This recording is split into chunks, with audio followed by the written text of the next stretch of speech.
Hello friends, welcome back to our channel smart stitch. இந்த வீடியோவில் நம்ம என்ன பார்க்க போகிறோன்னா, நம்ம ஸ்டிச் பண்ணுற ட்ரெஸ்ஸஸ், நம்ம ரெடி பண்ணுற ப்ரூச் ஒர்க், இதுக்கெல்லாம் ரேட்டு ஃபிக்ஸ் பண்ணுறது எப்படி, அதை தான் பார்க்க போகிறோம். ரேட் ஃபிக்ஸிங்கிறது ரொம்பவே இம்பார்ட்டன்ட் ஆனது. இப்போ ஸ்டூடெண்ட்ஸ் எல்லாம் நிறைய ஒர்க் பண்ணிகிட்டே இருக்கீங்க. அதை என்ன பண்ணுறது அப்படின்ட்டு உங்களுக்கு நிறையா டவுட் இருக்கும். ஏன்னா வீட்டிலையே எல்லாத்தையும் ஸ்டாக் பண்ணி வைக்க முடியாது. நீங்கள் பண்ணுற ஒர்க்கெல்லாம் ஃபோட்டோ எடுத்து வச்சுக்கோங்க. மோஸ்ட்டாக நிறைய பேர் பண்ணுற ஒர்க்கை கிஃப்டாகவே கொடுத்துருவோம். அப்படி கொடுக்குறதுக்கு முன்னால் ஒவ்வொரு ஃபோட்டோஸ் நீங்கள் எடுத்து வச்சுக்கிட்டீங்க அப்படின்னா, நீங்கள் பண்ணது என்னெல்லாம் அப்படிங்கிற ஒரு ஐடியா உங்களுக்கு இருக்கும். ரேட்டு ஃபிக்ஸ் பண்ணணும் அப்படின்னா 3 விஷயத்த நீங்கள் மைண்டில் வச்சுக்கிட்டாலே போதும். ஃபஸ்ட்டு விஷயம்னா இதுக்கான மெட்டீரியல் காஸ்ட். நீங்கள் பண்ணுற ப்ளவுஸாக இருக்கலாம், அல்லது மேக்ஸியாக இருக்கலாம், அல்லது இந்த மாதிரி ப்ரூச் கிளிப்பு அல்லது ப்ரூச் ஒர்க்காக இருக்கலாம். அதுக்கான மெட்டீரியல் காஸ்ட்டை நீங்கள் கால்குலேட் பண்ணணும். நிறைய பேர் ப்ளவுஸ் ஸ்டிச் பண்ணவங்ககிட்ட கொடுப்பாங்க. கொடுத்துட்டு உடனே எனக்கு ரேட்டை சொல்லுங்கள், நான் வரும்போது கொடுக்கணும் அப்படின்னு சொல்லி உடனே கேட்பாங்க. யாருக்குமே அவசரமாக ரேட்டை சொல்லாதுங்க. அவங்க அவசரப்படுத்தினாலுமே இல்லை, நான் கால்குலேட் பண்ணி சொல்கிறேன், அந்த மாதிரி நீங்கள் அந்த இடத்துலேருந்து ஸ்கிப் பண்ணிடுங்க. ஏன்னா அவசரத்தில் நம்ம ரேட்டு கால்குலேட் பண்ணோன்னா நிறைய மிஸ்டேக் பண்ணுவோம். கண்டிப்பாக அவங்களுக்கு சாதகமாக தான் இருக்கும். நம்ம பயந்து நம்ம ரேட் ஃபிக்ஸ் பண்ணுறதுனால ரொம்ப கம்மியான ரேட்டை சொல்லிடுவோம். ஆனால் ஒர்க் பண்ண பிறகு தான் தெரியும், இவ்வளோ ஒர்க் பண்ணியிருக்கோம் அந்த மாதிரி தெரியும். திரும்ப நம்ம மாற்றி கேட்க முடியாது அப்படின்ட்டு அப்படியே விட்டுருவோம். ஸோ நீங்கள் இன்ஸ்டண்ட்டாக ரேட்டை ஃபிக்ஸ் பண்ணுறதை அப்படியே அவாய்ட் பண்ணுங்கள். மெட்டீரியலை பொறுத்து, டிசைனை பொறுத்து நான் ரேட் சொல்கிறேன் அப்படின்னு சொல்லி ஸ்கிப் பண்ணிக்கோங்க. இப்போது ஆரி ஒர்க்கு ப்ளவுஸாக இருக்கட்டும் அப்படின்னா, அதில் மெட்டீரியலை பொறுத்து தான் ரேட் வேரி ஆகும். காஸ்ட்லியான மெட்டீரியல், லோ குவாலிட்டியில் இருக்கிற மெட்டீரியல், அதை பொறுத்து வேரி ஆகும். அதே மாதிரி மெட்டீரியலோட சைஸ், சுகர் பீடை வச்சே ஃபுல்லாக ஒர்க் பண்ணுறோம் அப்படின்னா நிறைய டைம் எடுக்கும். அதே மாதிரி நிறைய பீட்ஸு ஆகும். ஆனால் 3mm 4mm பீடை வச்சு அதே ஒர்க்கை பண்ண முடியும். டைமும் கம்மியாகும், மெட்டீரியல் காஸ்ட்டும் ரொம்ப கம்மியாகும். நீங்கள் யூஸ் பண்ணுற மெட்டீரியலை பொறுத்து தான் வேரி ஆகும். ஜர்தோஸ் யூஸ் பண்ணிங்கன்னா இன்னும் காஸ்ட்லியாக ரேட்டு போகும். அதுக்காக நீங்கள் என்ன பண்ணணும்னா, மோஸ்ட்டாக ஆரி ஒர்க்லாம் பண்ணுறோன்னா மெட்டீரியல் பர்ச்சேஸ் பண்ணி தான். ஏன்னா எல்லா மெட்டீரியலும் நம்ம வாங்கி வைக்க மாட்டோம். அப்படி வாங்கி ஸ்டாக்கும் பண்ணக்கூடாது. நீங்கள் அவங்க சொல்கிற டிசைனை பொறுத்து வாங்க போவீங்க. வாங்கிட்டு வந்த பிறகு உங்களுக்கு தெரிஞ்சிடும், இவ்வளோ ரூபாய்க்கு மெட்டீரியல் வாங்கியிருக்கோம் அப்படிங்கிறது தெரிஞ்சிடும். மெட்டீரியல் காஸ்ட்டை அப்படியே நீங்கள் ஆட் பண்ணிக்கோங்க. டெய்லரிங்காக இருந்து அப்படின்னா, ஒரு சுடிதார் தைக்க சொல்லியிருக்காங்கன்னா அதில் 2 மீட்டர் லைனிங் யூஸ் பண்ணுவீங்க. ஒரு ப்ளவுஸாக இருந்தால் 1 மீட்டர் லைனிங் யூஸ் பண்ணுவீங்க. நீங்கள் அந்த மெட்டீரியலுக்கான காஸ்ட்டை எழுதிக்கோங்க. மெட்டீரியலை போய் வாங்கிட்டு வர்றதுக்கான சார்ஜையும் நீங்கள் எழுதிக்கோங்க. கண்டிப்பாக வெளியே போய் தான் வாங்கணும். கண்டிப்பாக 2 கிலோமீட்டரோ 3 கிலோமீட்டரோ போய் தான் நீங்கள் வாங்குவீங்க. அதுக்கான ப்ரைஸையுமே அது கூடல இன்க்ளூட் பண்ணிக்கோங்க, மெட்டீரியல் காஸ்ட்டு கூடவே. சம்டைம்ஸ் உங்கள்கிட்ட வீட்டிலே மெட்டீரியல் இருக்குது, லைனிங்கெல்லாம் மோஸ்ட்டாக நிறைய பேர் வாங்கி வச்சுக்குவீங்க. நான் கூட லைனிங் ஓரளவு வாங்கி வச்சுட்டு கலருக்கு ஏற்றால ஓரளவு மேட்ச் பண்ணி அப்படியே போட்டுருவேன். அப்படி இருந்தாலுமே நீங்கள் ட்ராவல் பண்ணி போகிற அந்த சார்ஜை எழுதிக்கோங்க. லேஸ் எல்லாம் நிறைய பேர் எதிர்பார்ப்பாங்க. லேஸ் இந்த மாதிரி வைங்க அப்படிலாம் சொல்லுவாங்க. அவங்க விரும்புகிற மாதிரி லேஸ் நீங்கள் வாங்கிக்கிட்டீங்க அப்படின்னா அதுக்கான சார்ஜஸும் எழுதிக்கோங்க. ஃபஸ்ட்டு நம்ம மெட்டீரியலுக்கான காஸ்ட்டை கரெக்டாக எழுதணும். மெட்டீரியல் வாங்குறதுக்கான சார்ஜையும் கரெக்டாக எழுதிக்கோங்க. செகண்டு நீங்கள் பார்க்க வேண்டிய விஷயம் டைம். எவ்வளோ டைம் எடுக்குது. இப்போது லேஸ் ஒர்க் தான் அப்படின்னா, லேஸை மட்டும் ஸ்டிச் பண்ணுற மாதிரி நிறைய பேர் விரும்புவாங்க. அப்படின்னா அதுக்கு ரொம்பலாம் டைம் எடுக்காது. நிறைய பேர் அதில் நம்மளுக்கு எக்ஸஸாக வர்ற கிளாத்தை வச்சு குட்டி குட்டி ஷேப்ஸ் எல்லாம் பண்ணி வைக்கணும். அதுக்கப்புறம் லேஸை ஃபிக்ஸ் பண்ணணும் அப்படி விரும்புவாங்க. அப்படியெல்லாம் நம்ம பண்ணும்போது ப்ளவுஸை பொறுத்த வரைக்கும் ரொம்ப டைம் ஆகிடும். ஆரி ஒர்க்குமே ரொம்ப நுணுக்கமாக போடும்போது நிறைய டைம் எடுக்கும். நீங்கள் ஒர்க் பண்ணுற டைமை கரெக்டாக நோட் பண்ணுங்கள். ஆரி ஒர்க்காக இருக்கலாம், ப்ரூச் ஒர்க்காக இருக்கலாம், அல்லது நீங்கள் பண்ணுற டிசைனாக இருக்கலாம், ப்ளவுஸுக்கு பண்ணுற டிசைனாக இருக்கலாம், டெய்லரிங்காக இருக்கலாம். எதுலேயுமே நீங்கள் பிகினராக இருக்கிறீங்க அப்படின்னா 1 மணி நேரத்துக்கு 40 ரூபா வச்சு நீங்கள் சார்ஜ் பண்ணுங்கள். எவ்வளவு டிசைன் நீங்கள் பண்ணுறீங்களோ அதை பொறுத்து சார்ஜ் பண்ணுங்கள். இப்போ டிசைன் எடுத்தாலே இப்போ ப்ளவுஸில் கொஞ்சம் டிசைன் பண்ண மாதிரி தான் இருக்கும். கண்டிப்பாக 2 மணி நேரம் 3 மணி நேரம் ஆயிரும். அப்படின்னா ஒரு 120 ரூபா 3 மணி நேரம் ஆச்சுன்னா ஆயிரும். நீங்கள் கொஞ்சம் எக்ஸ்பர்ட் ஆகிட்டீங்க, கொஞ்சம் ஃபாஸ்ட்டாக பண்ணுறீங்க அப்படின்னா 1 மணி நேரத்துக்கு 60 ரூபா வச்சு நீங்கள் சார்ஜ் பண்ணலாம். இன்னும் ஃபாஸ்ட் ஆகிட்டீங்க அப்படின்னா 70 ரூபா வரைக்கும் சார்ஜ் பண்ணலாம். இந்த 2மே நீங்கள் பண்ணிட்டீங்கன்னா 3வது ஒரு டிப் சொல்கிறேன். அது நீங்கள் தான் முடிவெடுக்கிறது. அதை எவ்வளோ ஈஸியாக நீங்கள் முடிவு பண்ணுறதுங்கிறத நான் உங்களுக்கு சொல்லிக் கொடுக்குறேன். நீங்கள் ரேட் ஃபிக்ஸ் பண்ணுறதுக்கு உங்கள் ஏரியாவை பொறுத்து தான் நீங்கள் ஃபிக்ஸ் பண்ண முடியும். இப்போது டவுனில் இருக்கிறவங்க ரொம்பவே காஸ்ட்லியாக தான் வாங்குவாங்க.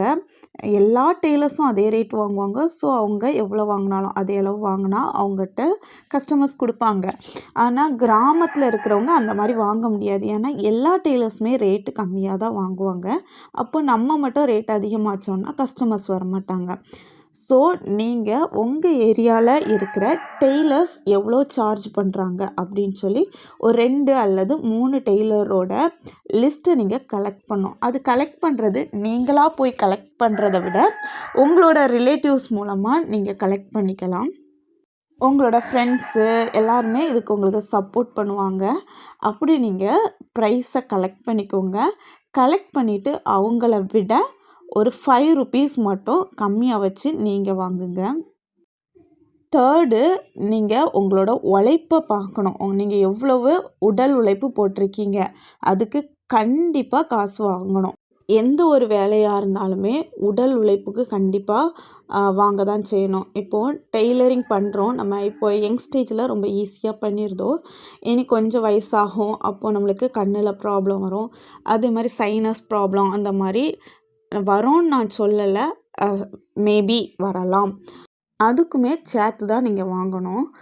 நீங்கள் வாங்குகிற ப்ரைஸை கான்ஃபிடெண்ட்டாக வாங்கணும். நீங்கள் கொஞ்சம் டவுட்டாக நீங்கள் வாங்குனீங்க, ஒரு 300 ரூபா சொல்லிவிட்டு உடனே டக்குன்னு ஒரு 290 ரூபா அப்படின்னு சொன்னீங்கன்னா கஸ்டமருக்கு உங்கள்கிட்ட ஒரு கான்ஃபிடென்ட் இல்லை அப்படிங்கிறது தெரிஞ்சிடும். ஸோ கஸ்டமர் இருக்கும்போது யோசிச்சுலாம் நீங்கள் சொல்லக்கூடாது. அதுக்கு முன்னாலே கரெக்டாக நீங்கள் ஃபிக்ஸ் பண்ணிவிட்டு கஸ்டமர்கிட்ட சொல்லும்போது கான்ஃபிடெண்ட்டாக 300 தான் அப்படின்ட்டு அவங்க குறைக்க பார்ப்பாங்க. இதுக்கு என்ன 300 அந்த மாதிரிலாம் கேட்பாங்க. ஒரே ஒரு லேஸ் வச்சுருக்கீங்க, இதுக்கா 300 அப்படின்ட்டு கேட்பாங்க. அப்படியெல்லாம் கேட்குறவங்ககிட்ட நீங்கள் சொல்ல வேண்டிய பதில், நான் இதில் இவ்வளோ டைம் யூஸ் பண்ணியிருக்கேன், இவ்வளோ மெட்டீரியல்ஸ் யூஸ் பண்ணியிருக்கேன் அப்படின்ட்டு நீட்டாக நீங்கள் எக்ஸ்பிளைன் பண்ணிட வேண்டியதான். நான் கூட சில வீடியோஸில் சொல்லியிருப்பேன், உங்கள்கிட்ட ப்ளவுஸ் ஸ்டிச் பண்ண கொடுக்குறாங்க அப்படின்னா அவங்களோட சாரியோட ஓரம் நீங்கள் சும்மாவே ஸ்டிச் பண்ணி கொடுத்துடலாம், நான் அப்படி கொடுப்பேன் அப்படின்ட்டு சொல்லியிருப்பேன். ஆனால் அது உங்களோட விருப்பம்தான். நீங்கள் அதுக்கும் சார்ஜ் பண்ணணும் அப்படின்னு நினச்சா சார்ஜ் பண்ணிக்கலாம். இப்போது நிறைய பேர் ரேட்டை ஃபிக்ஸ் பண்ணிடுவீங்க 300ன்னு. அதுக்கப்புறம் சொல்லிட்டு நிற்பாங்க, சாரி ஓரம் அடிக்கிறதுக்கு அந்த கடையில் வாங்க மாட்டாங்க, இந்த கடையில் வாங்க மாட்டாங்க, நீங்கள் தான் புதுசாக வாங்குறீங்க, டெய்லர்ஸ் யாருமே வாங்க மாட்டாங்க அப்படின்னு சொல்லி அவங்க ஒரு புது கதையே சொல்லுவாங்க. அதுக்காக நீங்கள் ஃபிக்ஸ் பண்ண ரேட்டை குறைக்கவே கூடாது. நீங்கள் 300 ஃபிக்ஸ் பண்ணிட்டீங்களா, அவங்க என்ன சொன்னாலுமே அது 300 தான். ஏன்னா நீங்கள் உழைச்சிருக்கீங்க, நீங்கள் உழைச்சதுக்கு ஃபிக்ஸ் பண்ண வேண்டிய உரிமை உங்கள்கிட்ட மட்டும்தான் உண்டு. அதில் பேரம் பேசவோ அல்லது ரேட்டை கம்மி பண்ணவோ அவங்களுக்கு எந்த ரைட்ஸுமே கிடையாது. அப்படிப்பட்ட கஸ்டமர்ஸை நீங்கள் அப்படியே விட்டுறலாம். நெக்ஸ்ட் டைம்லேருந்து அவங்களோட ட்ரெஸ்ஸை மெதுவாக ஸ்டிச் பண்ணி கொடுக்குறது, அதை வச்சு அவங்க புரிஞ்சுக்குவாங்க. ஃபைனலாக நான் சொல்கிறது என்னென்னா, உங்கள் ஏரியாவை பொறுத்து தான் நீங்கள் ப்ரைஸ் ஃபிக்ஸ் பண்ணணும். ஒரு முறை நீங்கள் ஃபிக்ஸ் பண்ண ப்ரைஸை எக்காரணம் கொண்டும் சேஞ்ச் பண்ணவே கூடாது. ஃபிக்ஸ் பண்ணுறதுக்கு முன்னால் பல முறை யோசிச்சுட்டு ஃபிக்ஸ் பண்ணுங்கள். ஃபிக்ஸ் பண்ணக்கு அப்புறம் நீங்கள் சேஞ்சே பண்ண வேண்டாம். உங்களோட உழைப்புக்கு நீங்கள் ப்ரைஸ் ஃபிக்ஸ் பண்ணுறீங்க. வீட்டில் இருந்து நம்ம ஸ்டிச் பண்ணுற நம்மகிட்ட தான் எல்லாருமே பேரம் பேச வருவாங்க. ஆனால் கடையில் இருந்து ஸ்டிச் பண்ணுறவங்ககிட்ட ரேட்டை அப்படியே கொடுத்துட்டு வாங்கிட்டு போவாங்க. நாம் மார்க்கெட்டுக்கு போகிறோம், அங்கே போய் நம்ம பேரம் பேசினா நம்மளுக்கு கம்மியாக கொடுப்பாங்களா? கண்டிப்பாக கொடுக்க மாட்டாங்க. அதுக்கான ப்ரைஸை கொடுத்துட்டு தான் வருவோம். அந்த கடையில் ரேட்டு கம்மி, இந்த கடையில் ரேட் கம்மின்னு நம்ம சொன்னால் அவங்க தரவா போகிறாங்க? கண்டிப்பாக தரமாட்டாங்க. அவங்க கடையில் என்ன ரேட்டோ அதுதான். அதே மாதிரி நம்மகிட்ட வர்ற கஸ்டமரும் அங்கே கம்மி தான், இங்கே கம்மி தான் அப்படிங்கிறவங்ககிட்ட நீங்கள் தாராளமாக சொல்லிடலாம், நீங்கள் அங்கேயே ஸ்டிச் பண்ணிக்கோங்க அப்படின்ட்டு சொல்லிடலாம். இப்போது நம்ம இந்த வீடியோவில் பார்த்துட்ருக்கிற இந்த ஹேர் கிளிப்பு அதுக்கு மேக்ஸிமமாக நீங்கள் ரீட்டெயில் ஷாப்பில் தான் பொருள் வாங்கி பண்ணுறீங்கன்னா மேக்ஸிமமாக உங்களுக்கு 10 ரூபா தான் ஆகும். 10 ருபீஸ் மட்டும்தான் சார்ஜ் ஆகும். இந்த சாட்டின் ரிப்பன் வாங்குறது, இந்த ஃப்ளார் பண்ணுறது, அலிகேட்டர் கிளிப் வாங்குறது, க்ளூ எல்லாமே சேர்த்து 10 ரூபா தான், மேக்ஸிமமாக 10 ரூபா தான் ஆகும். ஆனால் நம்ம இதை ஃபிக்ஸ் பண்ணி கொடுக்கறதுக்கு ஒரு 20 ரூபா வாங்கினா போதும் அப்படின்ட்டு நீங்கள் நினைக்கலாம். கண்டிப்பாக அது உங்களுக்கு கட்டுப்படியே ஆகாது. ஏன்னா நீங்கள் ஃபிக்ஸ் பண்ணுறதுக்கு டைம் எடுக்கும், ஒவ்வொரு ரோஸ் பண்ணுறதுக்கும் டைம் எடுக்கும். கடையில் போய் இந்த மாதிரி ஒரு கிளிப்பை நீங்கள் தேடினீங்கன்னா கண்டிப்பாக உங்களுக்கு கிடைக்காது. ரொம்ப ரொம்ப 10 கடை 20 கடை ஏறி தேடினீங்கன்னா கிடைக்கும். கண்டிப்பாக இதோட ரேட்டு 70 ரூபா 80 ரூபா இருக்கும். இப்போது நீங்கள் ஸ்டார்டிங்கில் தான் பிஸ்னஸ் பண்ண போகிறீங்க. ஸோ நீங்கள் கண்டிப்பாக ஒரு 30 ருபீஸ் குறையாமல் இதுக்கு சார்ஜ் பண்ணிக்கலாம். 30 ருபீஸ்க்கு இதை வாங்குவாங்களா அப்படின்ட்டு உங்களுக்கு டவுட் கூட இருக்கலாம். தாராளமாக இது 30 ருபீஸ்க்கு ஒர்த்து தான். ரொம்பவே கம்மியான ப்ரைஸ் தான் நான் சொல்லியிருக்கிறேன். இப்போ ஸ்டார்டிங்கில் நம்ம பண்ணுறதுனால இதுக்கு 30 ருபீஸ் நம்ம வாங்கிக்கலாம்.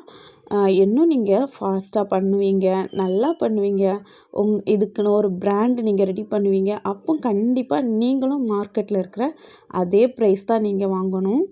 இந்த ப்ரூச்சை நீங்கள் பிஸ்னஸாக கொண்டு போவதற்கான ஐடியாவை நான் நெக்ஸ்ட்டு கிளாஸில் சொல்கிறேன். ப்ராப்பராக இதுக்கான பேக்கிங்கு எல்லாமே பண்ணுறதுக்கான ஐடியா நான் உங்களுக்கு சொல்லிக் கொடுக்குறேன். இந்த வீடியோவில் காமனாக ப்ரூச் ஒர்க், ஆரி ஒர்க், டெய்லரிங் எல்லாத்தையும் சேர்த்தே நான் சொல்லி முடிச்சிட்டேன்.